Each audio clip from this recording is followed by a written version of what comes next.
पुस्तक का नाम प्रतिष्ठा का उच्च सोपान। लेखक पंडित श्री राम शर्मा आचार्य।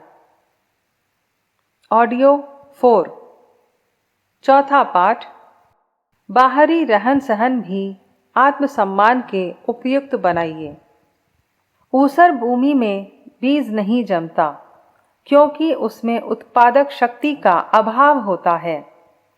चाहे कैसा ही बढ़िया बीज डालिए, परिश्रम पूर्वक सिंचाई कीजिए, पर उस भूमि में हरे भरे पल्लवित पौधे लहलहाएंगे, ये आशा करना व्यर्थ है। अच्छे पौधे उसी भूमि में उगेंगे जिसके गर्भ में उर्वरा शक्ति विद्यमान होगी। इसीलिए अच्छा किसान जब बढ़िया फसल की बात सोचता है तो सबसे पहले खेतों की उपजाई शक्ति को बढ़ाने का प्रयत्न करता है। अच्छी जमीन लेता है, खाद डालता है, जुताई करता है। जब उसे विश्वास होता है कि खेत में काफ़ी उर्वरा शक्ति हो गई, तब उसमें बीज डालता है और अच्छी फसल काटता है। ऊसर एवं हीन वीर्य खेत में बीज बो देने पर भला किसान के हाथ क्या लगेगा। बेचारे का बीज और परिश्रम मुफ्त में ही चला जाएगा। इसी प्रकार जीवन को उन्नत, प्रभावशाली, संपत्तिवान, बलिष्ठ, विवेक युक्त बनाने से पूर्व इस बात की आवश्यकता है कि अंतःकरण में आत्मसम्मान प्राप्त करने के लिए उत्कंठा प्रचंड गति से हिलोरे मार रही हो। आवश्यकता आविष्कार की जननी है। जरूरत पड़ने पर बुद्धि उपायों की खोज करती है। जिन्हें जरूरतें नहीं, इच्छा नहीं, आकांक्षा नहीं, उन्हें उपाय ढूंढने का परिश्रम भी गवारा नहीं होता। जीवन को अनेक दिशाओं में उन्नत एवं समृद्ध बनाने वाली उत्पादन शक्ति का नाम है आत्मसम्मान की आकांक्षा। जो अपने को प्रतिष्ठित, बड़ा आदमी, महापुरुष, अधिकारी बनाना चाहते हैं, वो उसके लिए उपाय ढूंढेंगे। और यह सच्चाई सूर्य की तरह स्पष्ट है कि ढूंढने वाले को मिलता है, जिसने खोजा उसने पाया। विद्वता, धन, पदवी, अधिकार, कला, कौशल, उत्तम स्वास्थ्य, ऐश्वर्य, नेतृत्व आदि प्रतिष्ठास्पद पदार्थ प्राप्त करने के लिए जितने परिश्रम, प्रयत्न और धैर्य की आवश्यकता है, वो यूं ही उत्पन्न नहीं हो जाता। तामसी वृत्तियां सदैव आलस्य और अकर्मण्यता की ओर झुकती हैं। इसलिए अक्सर ऐसे विचार भी उठ सकते हैं, जो है उसी में संतुष्ट रहो, कोशिश करने में क्या फ़ायदा। भाग्य का होगा तो घर बैठे मिल जाएगा। अकर्मण्यता के साथ आलस्य आता है। बुद्धि और शरीर से कड़ी मेहनत लेना तामसी वृत्तियां नापसंद करती हैं। वे चाहती हैं कि बिना मेहनत किए काम चल जाए, आराम से पड़ा रहा जाए। हम देखते हैं इन्हीं तामसी वृत्तियों में अधिकांश व्यक्तियों का अधिकांश जीवन ग्रसित रहता है। तदनुसार वे अपने अंदर छिपे हुए शक्तियों के अतुलित भंडार को यूं ही निकम्मा पड़ा रहने देते हैं और अर्धमूर्छित अवस्था में जीवन क्रम चलाते हुए अपनी आयु को पूरा कर जाते हैं। अच्छी परिस्थितियां और सुविधाएं मिलने पर भी कोई विशेष उन्नति नहीं हो सकती। यदि मनुष्य के अंदर महत्वाकांक्षा ना हो, वे ही लोग ऊंचे उठ सकते हैं, सफल हो सकते हैं, जो उस प्रकार की इच्छा आकांक्षा करते हैं। ये इच्छाएं जब प्रबल होती हैं तो शरीर और मस्तिष्क की शक्तियों को उसी प्रकार जबरदस्ती खींच ले जाती हैं, जैसे तेज चलने वाला आतुर घोड़ा जिस रथ में जुतता है उससे सरपट दौड़ा के ले जाता है। अपना गौरव बढ़ाने की, सम्मान प्राप्त करने की, अपनी महत्ता प्रकट करने की महत्वाकांक्षा जब जोर मारती है तो योग्यताएं और शक्तियां अपना अपना काम पूरा करने में जुट जाती हैं और जो कार्य पर्वत के समान दुर्गम दिखाई पड़ते हैं, वे बड़ी आसानी से पूरे हो जाते हैं। संचित योग्यताएं तो अपना काम करती ही हैं, साथ ही आवश्यकता के दबाव के कारण सोई हुई अविकसित शक्तियां भी जागृत होकर क्रियाशील बन जाती हैं। मानवीय शक्तियों की संख्या और मात्रा में दिनों दिन उन्नति होती जाती है। जो व्यक्ति पहले मंद बुद्धि, दुर्बल, शरीर आलसी, हतवीर दिखाई पड़ते थे, वे ही आत्मसम्मान की आकांक्षा को तीव्र करके जब कर्तव्य पथ पर चल पड़े तो इतने तीव्र बुद्धि, स्वस्थ, कर्मनिष्ठ और तेजस्वी सिद्ध हुए जिसकी आशा उनके आरंभिक जीवन में बिल्कुल नहीं होती थी। मानव तत्व की खोज करने वाले आचार्य इस निष्कर्ष पर पहुँचते हैं कि संपूर्ण प्रकार की उन्नतियां आत्मसम्मान की महत्वाकांक्षाओं से प्रेरित होने पर ही होती हैं। स्फूर्ति, उत्साह, विवेचना, खोज, साहस, परिश्रम और धैर्य, ये सब उन्नति के अग्रदूत एवं महत्वाकांक्षा के अभिन्न सहचर हैं। जब आत्मा किसी प्यास में बेचैन होकर सचमुच यह पुकार करती है कि मुझे अमुक वस्तु चाहिए, तो उसकी सारी सेविकाएं प्रमाद छोड़कर उठ खड़ी होती हैं और अपनी रानी की मनोवांछा पूरी करने में जांफिसानी से जुट जाती हैं। सेविकाएं तभी तक आलस, प्रमाद, हुक्म उदूली करती हैं जब तक कि मालकिन की इच्छा और आज्ञा अस्पष्ट अधूरी होती है। तीव्र इच्छा का पालन भी तीव्र गति से होता है। चाह होने पर राह निकलती है। इच्छा की शक्ति महान है। उस महाशक्ति के लिए इस संसार में कोई भी वस्तु प्राप्त करना असंभव नहीं। इन्हीं सब बातों पर गंभीर विवेचना करने के उपरांत शास्त्र ने ये उपदेश दिया है कि संसार में समृद्धि, सौभाग्य और परलोक में सुख शांति प्राप्त करने वालों की इच्छा करने वालों को अपने आत्मसम्मान को बढ़ाने और उसकी रक्षा करने का प्रयत्न करना चाहिए। आध्यात्मिक गुणों में आत्मसम्मान का स्थान बहुत ऊंचा है, क्योंकि यह प्रेरणाओं का केंद्र है। बिजली घर का शक्ति स्तोत्र नगर की सारी बत्तियों को प्रकाशवान बनाता है, अकर्म करने से रोकता है और सत्कर्मों में प्रवृत्त करता है। अपने चारों ओर ऐसे धर्मयुक्त, सुख, शांतिपूर्ण, पुनीत वातावरण का निर्माण कर देता है जिसमें रहकर मनुष्य हर घड़ी यही अनुभव करता है कि मैंने अपने जीवन का सदुपयोग किया, जीवन का फल पाया और भूलोक के अमृत का प्रत्यक्ष रूप से आस्वादन किया। आत्मसम्मान की प्रारंभिक शिक्षा के लिए एक बहुत पुराना मंत्र है जो आज की परिस्थिति में भी ज्यों का त्यों उपयोगी बना हुआ है। वो मंत्र है सादा जीवन उच्च विचार। प्राचीन समय में बालकपन से लेकर वृद्धावस्था तक इसी ढांचे में लोगों के जीवन ढले रहते थे। आज बेतरह का जमाना बीत रहा है। जीवन को बनावटी और विचारों को नीच बनाने की लत लोगों को पड़ती जाती है। भ्रमवश वे ऐसा समझते हैं कि हमारी बनावटी चमक दमक के भुलावे में आकर लोग हमें बड़ा आदमी समझने लगेंगे। वे अपनी औकात से अधिक टीम टाम बनते हैं। विलायती फैशन की नकल पहनने ओढ़ने, खाने पीने, बोलने चालने में करते हैं। सोचते हैं कि अंग्रेज लोग हिंदुस्तान के शासक हैं। उन्होंने तरह तरह के आविष्कार किए हैं। हिंदुस्तानी लोग उनसे डरते हैं, इसलिए उनकी नकल हम बनाएं तो लोग हमें भी आधा अंग्रेज समझकर खौफ खाने लगेंगे। फलतः अंग्रेजी बाल रखते हैं, अंग्रेजी फैशन के कपड़े पहनते हैं, अंग्रेजी ढंग का आहार, चाय, बिस्किट, सोडा, शराब, सिगरेट व्यवहार करते हैं, टूटी फूटी अंग्रेजी में ही बात करते हैं। जिस इच्छा से भ्रमवश इस प्रयत्न को वे करते हैं, फल उससे बिल्कुल ही उल्टा होता है।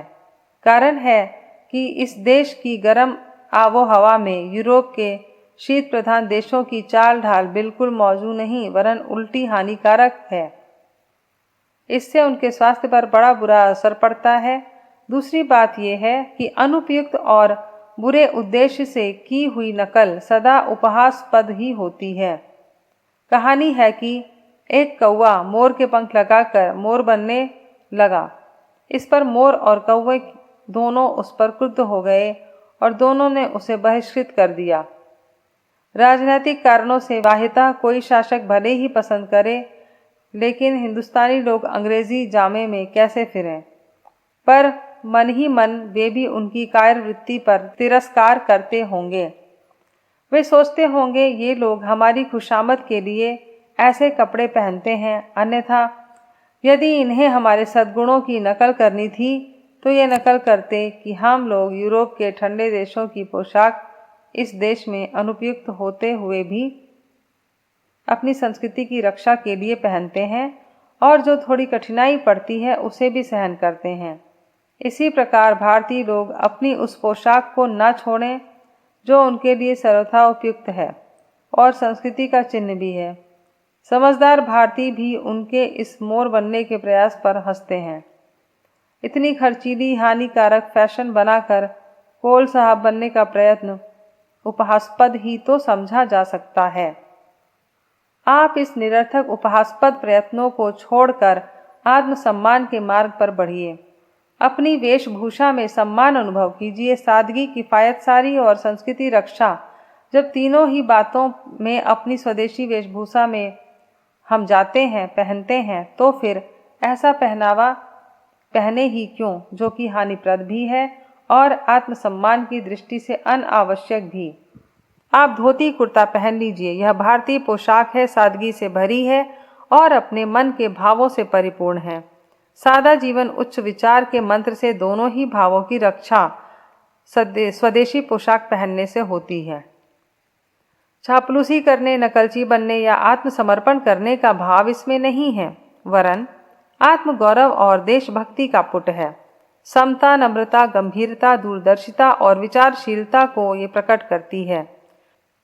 स्वदेश बंधुओं के हाथ का बना, काता बुना कपड़ा स्वदेशी ढंग से जब आप पहनते हैं तो इससे आत्मसम्मान के महत्वपूर्ण अंश की पूर्ति होती है। इस मार्ग पर कदम बढ़ाते हुए अपनी निज वेशभूषा को ग्रहण कीजिए। वस्त्रों के अतिरिक्त अन्य वस्तुएं भी जहाँ तक संभव हो अपने देश की बनी हुई प्रयोग कीजिए तथा अपने प्रिय परिचित जनों को भी ऐसी ही प्रेरणा किया कीजिए। इससे आपके आध्यात्मिक भावों में वृद्धि होगी, आत्मसम्मान का पथ प्रशस्त होगा। किसी ढांचे में अपने को ढालने के लिए आसपास का वातावरण भी वैसा ही बनाना पड़ता है। परिस्थितियों का अप्रत्यक्ष रूप से विशेष प्रभाव पड़ता है कि कई व्यक्ति अच्छे विचार तो रखते हैं पर आसपास की बुरी परिस्थितियों को नहीं बदलते। फलतः ऐसे अवसर आते हैं जब उनके कार्य भी बुरे होने लगते हैं। अतः अपने दैनिक कार्य में से उन बातों को चुन चुन कर निकाल देना चाहिए जिनके कारण अवांछनीय परिणाम उत्पन्न होते हैं। इस संशोधन में जितनी सूक्ष्म वृद्धि से काम लेंगे उतनी ही अधिक सफलता मिलेगी। छोटे छोटे रोड़े जो नित्य के अभ्यास में आ जाने के कारण कुछ बहुत बुरे नहीं मालूम पड़ते, किसी दिन दुखदायी घटना उपस्थित कर सकते हैं। इसलिए उन्हें पहनने और हटाने में ढील मत करिए। रेल की पटरी पर रखा हुआ एक छोटा सा पत्थर का टुकड़ा समूची रेल को उलट देने का कारण हो सकता है। इसी प्रकार छोटे छोटे अनुचित प्रसंग किसी दिन आत्मसम्मान के घोर घातक प्रमाणित हो सकते हैं। मजाक के तौर पर बहुत से आदमी अश्लील शब्दों का उच्चारण करते हैं। ऐसा वो कौतूहल के लिए हल्के तौर पर करते हैं। कोई विशेष स्वार्थ उनका नहीं होता, पर कौतूहल ही कौतूहल में कुवचन बोलने की आदत पड़ती जाती है और ये आदत किसी अपरिचित व्यक्ति के सामने अनायास ही प्रकट हो तो ये तो अपने मन में बहुत शीघ्र यह विश्वास जमा लेगा कि यह तुच्चा आदमी है। बेहुदे तरीके से बात करना, अकारण बेतरह दांत फाड़ना, विचित्र भाव भंगी बनाते रहना, निकृष्ट प्रसंगों को वार्तालाप का विषय बनाना, इस तरह के काम यद्यपि पाप युक्त होते हुए भी दूसरों पर यह प्रकट करते हैं कि ये आदमी हल्के मिजाज का उथला असंस्कृत गवार या लुच्चा है। लोगों का इस तरह का स्वभाव अपने बारे में अकारण बने ये अच्छी बात नहीं। आपकी मुख मुद्रा गंभीर रहनी चाहिए। हंसना, मुस्कुराना, प्रसन्न रहना एक कला है। यह एक आवश्यक गुण है। इस प्रकार बरता जाना चाहिए कि दुर्गुण ना बन जाए। प्रसन्न रहने की आदत के साथ गंभीरता, सौम्यता, तेजस्विता भी रहनी चाहिए। मुख मुद्रा में गौरव और बड़प्पन की रेखाएं भी नियोजित होनी चाहिए।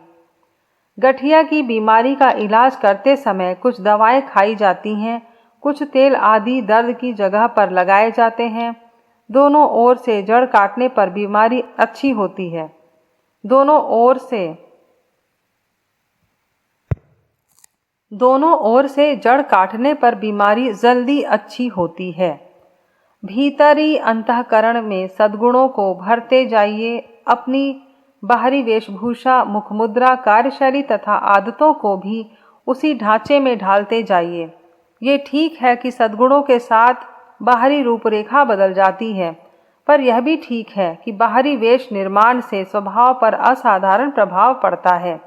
दवा खाने से बीमारी की जड़ कटती है, पर दर्द की जगह पर सेंक, मालिश, लेप करना भी अकारत नहीं जाता। भीतरी उपाय की तरह बाह्य उपचार भी अपना महत्व रखता है। उस महत्वपूर्ण बात को हमें उपेक्षा में नहीं डालना चाहिए। आपके आसपास की वस्तुएं ऐसी होनी चाहिए जो आपके सद्गुणों का गौरव प्रकट करती हों। अपने शरीर को स्वच्छ रखिए। किन्हीं छिद्रों में गंदगी नहीं जमनी चाहिए जिससे बदबू उड़े और उड़कर दूसरों के कान में आपकी कुरुचि की, गंदेपन की चुगली करके आए। वस्त्रों को स्वच्छ रखिए। उन पर न तो मैल जमा होने दीजिए, न धब्बे पड़ने दीजिए।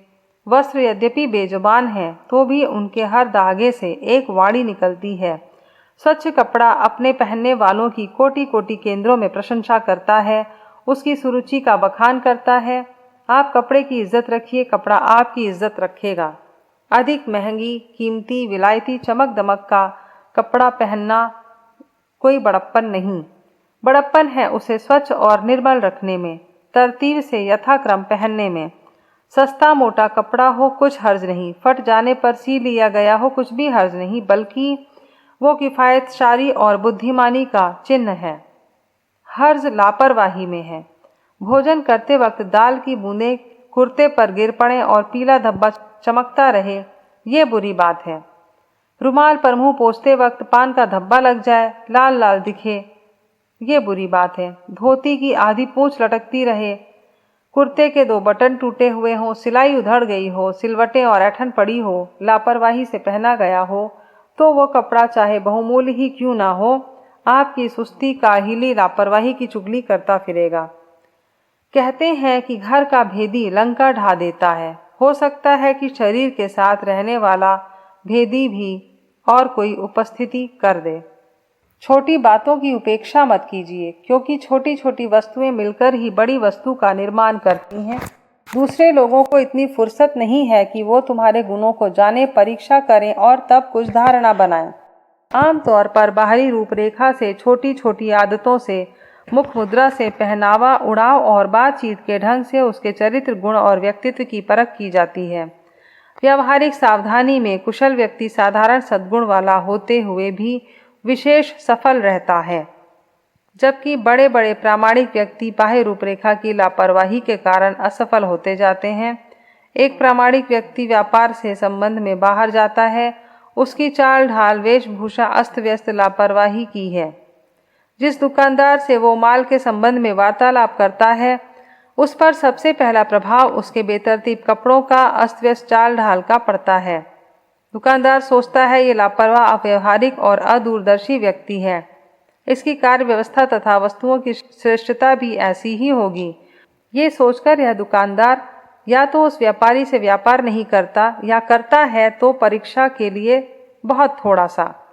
जब तक परीक्षा करके सच्चाई पर विश्वास करने का अवसर आता है, तब तक कोई दूसरा व्यापारी उस दुकानदार को प्रभावित करके बड़ी तादाद में अपना माल दे देता है। पहला व्यापारी असफल रहा। इसका कारण उसकी सच्चाई या प्रामाणिकता में कमी होना नहीं, वरन यह है कि प्रामाणिकता की कला में निपट अनाड़ी था। निर्गुण ब्रह्म के साथ वह त्रिगुणमयी माया भी है। शेषशाही विष्णु के साथ लक्ष्मी शोभा बढ़ा रही हैं। अवधूत शंकर जी के साथ देव कन्या पार्वती का संबंध है। सत्य के साथ कला की भी आवश्यकता है। जो उस कला से अपरिचित है, वे चाहे व्यापारी, श्रमी, बुद्धिजीवी, नेता, वक्ता कोई भी क्यों ना हो, केवल सत्य के आधार पर उतनी मात्रा में सफल नहीं हो सकते जितने सत्य के साथ कला का भी समन्वय करके हो सकते हैं। एक और एक जब मिल जाते हैं तो उनकी शक्ति 11 के बराबर होती है। सत्य को प्रकट करने की कला जो भी मनुष्य जान जाता है, वो उद्देश्य की सफलता अच्छे से पा लेता है। अपने घर को, वस्त्रों को, शरीर को स्वच्छ रखा कीजिए। वस्तुओं को इस तरह तरकीब के साथ सुसज्जित रखिए जिससे कि वे सुंदर प्रतीत हों, साथ ही आपकी आंतरिक सुंदरता को प्रकट करें। अपनी हर कृति में उस पद्धति को समन्वित होने दीजिए जिसके द्वारा आत्मसम्मान की वृद्धि होती हो। स्वच्छ स्वदेशी भारतीय वेशभूषा के वस्त्र, मल रहित छिद्रों का दुर्गंध रहित शरीर, गंभीर विवेक युक्त प्रमाणित मुख मुद्रा हो, यह तीनों ही बातें आत्म गौरव की वृद्धि करती हैं। आपके कमरे में अर्धनग्न स्त्रियों के नहीं वरन लोक सेवी महापुरुषों के चित्र होने चाहिए। आपकी अलमारी में बाजारू अश्लील पथभ्रष्ट पुस्तकें नहीं वरन ज्ञान वृद्धि करने वाला, चरित्र निर्माण करने वाला साहित्य रहना चाहिए। आपका बैठना उठना निष्कृष्ट मोहल्लों में निंदनीय लोगों के साथ नहीं वरन प्रतिष्ठित व्यक्तियों के साथ होना चाहिए। किसी से वार्तालाप आरंभ करें तो उसमें उच्चता का, आदर्शवाद का पुट रहना चाहिए। नम्रता, विनय, शिष्टाचार और सद्व्यवहार को अपनी प्रधान नीति रखें, पर अन्याय और अत्याचार का विरोध करने के लिए एक वीर योद्धा की तरह सदैव प्रस्तुत रहें। बार बार अपने कार्यों तथा विचारों पर दृष्टि डालकर यह निरीक्षण करते रहें कि आत्मसम्मान के गिराने वाले तत्व अभी कितने अंशों में बाकी हैं और उनका निवारण शीघ्र से शीघ्र किस प्रकार किया जा सकता है। साइन बोर्ड के आधार पर अपरिचित व्यक्ति यह जानता है कि मकान के अंदर कौन रहता है, ये क्या कारोबार होता है।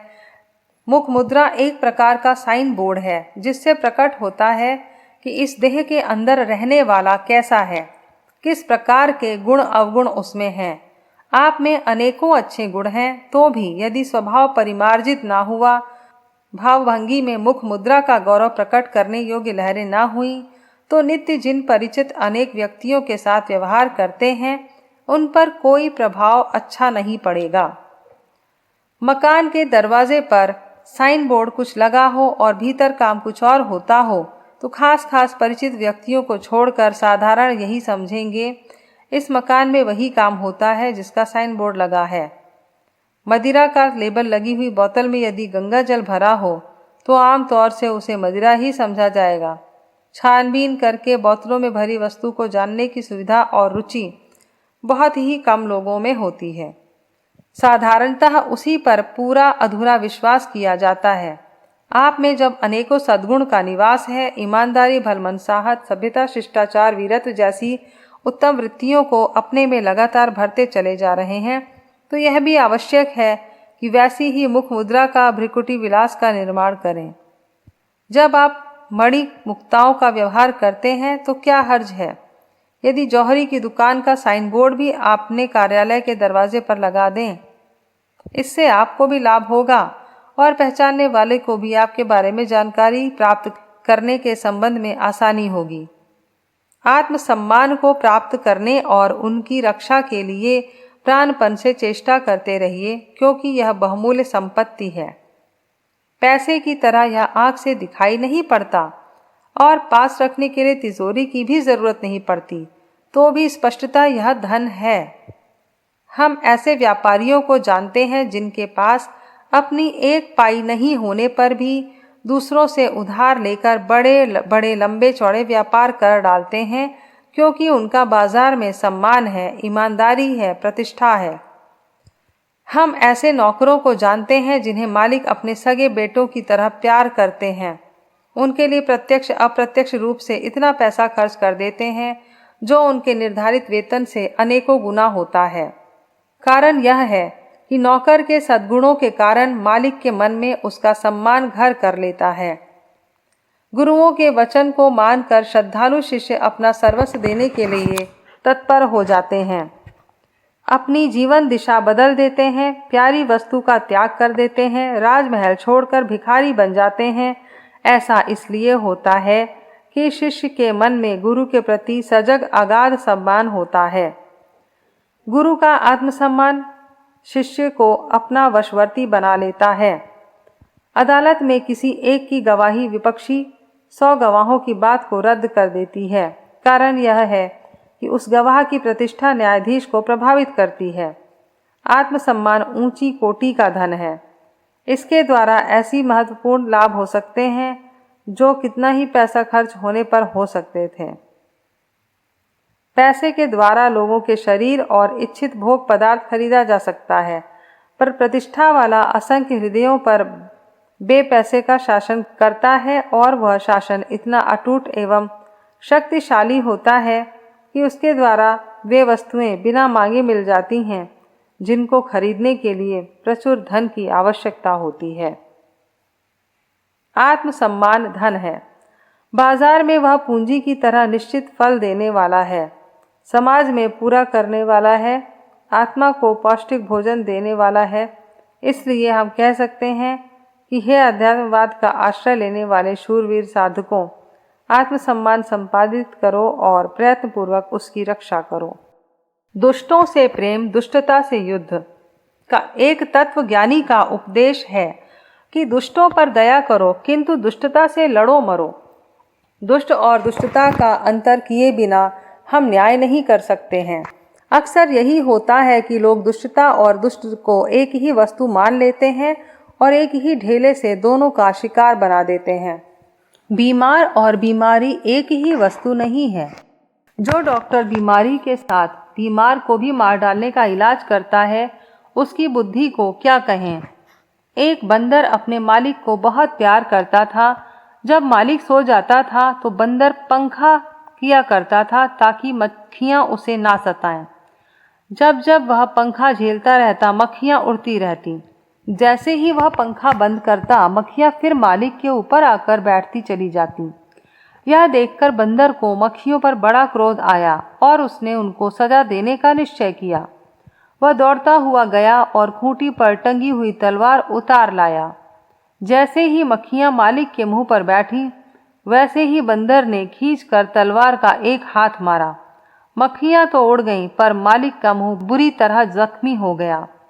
हम लोग दुष्टता को हटाने के लिए ऐसा ही उपाय करते हैं जैसा बंदर ने मक्खियों को हटाने के लिए किया। आत्मा किसी की दुष्ट नहीं होती। वो तो सत्य है, शिव है और सुंदर है, सच्चिदानंद स्वरूप है। दुष्टता तो अज्ञान के कारण उत्पन्न होती है। यह अज्ञान एक प्रकार की बीमारी होती है। अज्ञान रूपी बीमारी को मिटाने के लिए हर उपाय काम में लाना चाहिए, परंतु किसी से व्यक्तिगत द्वेष न होना चाहिए। व्यक्तिगत द्वेष भाव जब मन में घर कर लेता है तो हमारी निरीक्षण बुद्धि कुंठित होती जाती है। वह पहचान नहीं सकती कि शत्रु में क्या बुराई और क्या अच्छाई है। पीला चश्मा पहन लेने पर सभी वस्तुएं पीली दिखाई पड़ने लगती हैं। इसी प्रकार स्वार्थपूर्ण, द्वेषपूर्ण जिस मनुष्य के प्रति घर कर लेता है, उसके भले काम भी बुरे प्रतीत होते हैं और अपनी आंखों में पीलिया रोग को न समझकर दूसरे के चेहरे पर पीलापन दिखाई पड़ता है, उसे पांडु रोग समझकर उनका इलाज करने लगता है। इस प्रकार अपनी मूर्खता का दंड दूसरों पर लादता है, अपनी बीमारी की दवा दूसरों को खिलाता है। जालिम और दुष्ट, क्रोधी और पीड़क इसी अज्ञान से ग्रसित होते हैं। जिनके मन में स्वार्थ एवं द्वेष समाया हुआ होता है, फलस्वरूप उन्हें दूसरों में बुराइयां ही बुराइयां नजर आती हैं। सन्निपात का रोगी दुनिया को ग्रसित समझता है। आप दुष्टता और दुष्ट के बीच अंतर करना सीखिए। हर व्यक्ति को अपनी ही तरह पवित्र आत्मा समझिए, उससे आंतरिक प्रेम कीजिए। कोई भी प्राणी नीच, पतित, पापी नहीं है। तत्वतः वह पवित्र ही है। भ्रम, अज्ञान और बीमारी के कारण वह कुछ का कुछ समझने लगता है। इस बुद्धि भ्रम का ही इलाज करना है, बीमारी को मारना है और बीमार को बचाना है। इसलिए दुष्ट और दुष्टता के बीच में फर्क करना सीखिए। मनुष्यों से द्वेष मत रखिए, चाहे उनमें कितनी भी बुराई क्यों ना हो। आप तो दुष्टता से लड़ने को तैयार रहिए, फिर वह चाहे दूसरों में हो या फिर अपने अंदर। पाप एक प्रकार का अंधेरा है जो प्रकाश होते ही मिट सकता है। पाप को मिटाने के लिए कड़वे से कड़वा प्रयत्न करना पड़े तो आप प्रसन्नता पूर्वक प्रयत्न कीजिए, क्योंकि वह एक ईमानदार डॉक्टर की तरह विवेक पूर्वक इलाज करेगा। इस इलाज में लोक कल्याण के लिए मृत्यु दंड तक ही गुंजाइश है, किंतु द्वेष भाव से किसी को बुरा नहीं समझा जाना चाहिए। उसकी भलाइयों को भी बुराई कहना अनुचित है। जैसे एक विचारवान डॉक्टर रोगी की सच्चे हृदय से मंगल कामना करता है और निरोग बनने के लिए स्वयं कष्ट सहता हुआ भी जी तोड़कर परिश्रम करता है, वैसे ही आप पापी व्यक्तियों को निष्पाप करने के लिए साम दाम दंड भेद चारों उपायों का प्रयोग कीजिए, पर उन पापियों से किसी भी प्रकार का निजी राग द्वेष मत रखिए। ऑडियो 4 पूरा हुआ। पुस्तक पूरी हुई। धन्यवाद। जय गुरुदेव।